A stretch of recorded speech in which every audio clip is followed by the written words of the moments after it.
సంవత్సరాల తరబడి ఎన్ని మందులు వాడినా మీ మోకాల నొప్పులు తగ్గట్లేదా? ప్రాణ పెయిన్ క్లినిక్ లో అత్యాధునిక చికిత్స. కోల్కతా హత్యాచారం దేశ ప్రజలను నివ్వెరపరిచింది.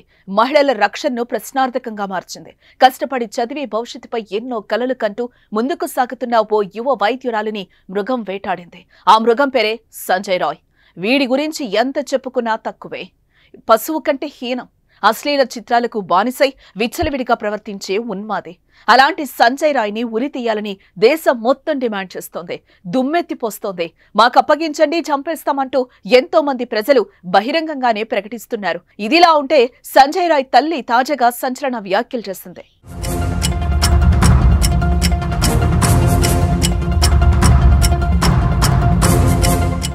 ఏ తల్లైనా తమ బిడ్డ తప్పు చేశాడంటే ఒప్పుకోదు. ఇప్పుడు సంజయ్ రాయ్ తల్లి కూడా తన కొడుకును వెనకేసుకొచ్చింది.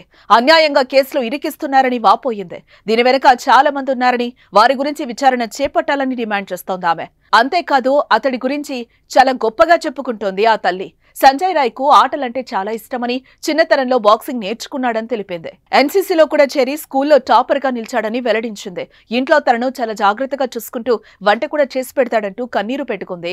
ఇరుగు పొరుగు వారితో సంజయ్ ఎప్పుడూ అమర్యాదగా ప్రవర్తించలేదని సంజయ్ రాయ్ తల్లి చెప్పుకొచ్చింది. సంజయ్ రాయ్ మొదటి భార్య క్యాన్సర్ తో మరణించడంతో తీవ్ర మానసిక ఒత్తిడికి గురై దాంతో మద్యానికి బానిసయ్యాడని తెలిపింది. ఆ తర్వాత 4 పెళ్లిళ్లు చేసుకున్నట్టు వెల్లడించింది. ఆ ఘటన జరిగిన రాత్రి అతడు ఏం తినలేదని, అక్కడ పనిచేస్తున్న విషయం సైతం తనకు తెలియదని సంజయ్ రాయ్ తల్లి ఆవేదన వ్యక్తం చేసింది. నిందితుడి సోదరి మాత్రం తన సోదరుడు తప్పు చేస్తే కఠినంగా శిక్షించాలని పేర్కొంది. ఇటీవల నిందితుడు రెండో భార్య తల్లి, అతడి అత్త మాత్రం ఇప్పటికే అతడిపై సంచలన వ్యాఖ్యలు చేసిన సంగతి తెలిసిందే.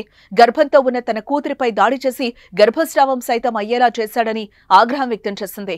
వైద్యురాలిపై జరిగిన అఘాయిత్యం అతను ఒక్కడే చేశాడంటూ మాత్రం తాను నమ్మనని చెప్పింది. దీని వెనుక కొంతమంది ఉండొచ్చని కూడా అనుమానం వ్యక్తం చేస్తోంది.